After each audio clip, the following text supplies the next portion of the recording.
আচ্ছা, তোমরা তোমাদের মা বাবার সঙ্গে ভালো ব্যবহার করো তো? মিথ্যা কথা বলবে না মসজিদে বসে। কে? রোহিত কে? রহমান কি করেছে? এই তার ওখানে বসো, ওখানে বসো। মায়ের সঙ্গে মাকে কি বলেছ? কেন? মাকে এরকম কথা বলতে আছে? মাকে বলতে আছে? মা বাবাকে ছোট বড় কথা বলতে আছে?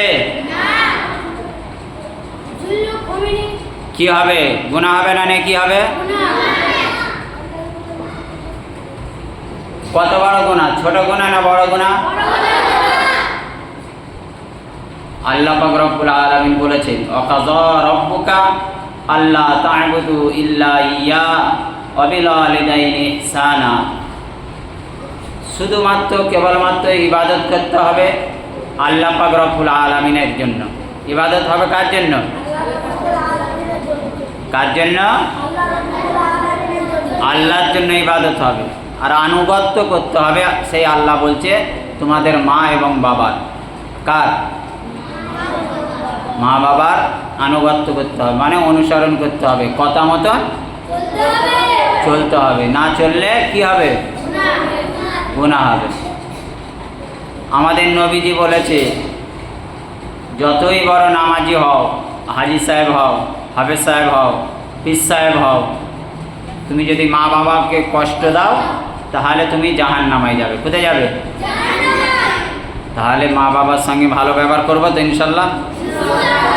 কোনোদিন ছোট বড় কথা বলবো? ঝাঁঝি মেরে কথা বলবো?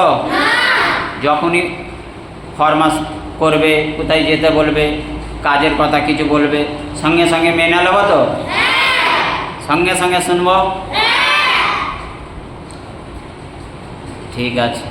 এরপর থেকে যদি আমি কারোর নামে শিকায়েত শুনেছি, তাকে এবারে মার হবে। ঠিক আছে?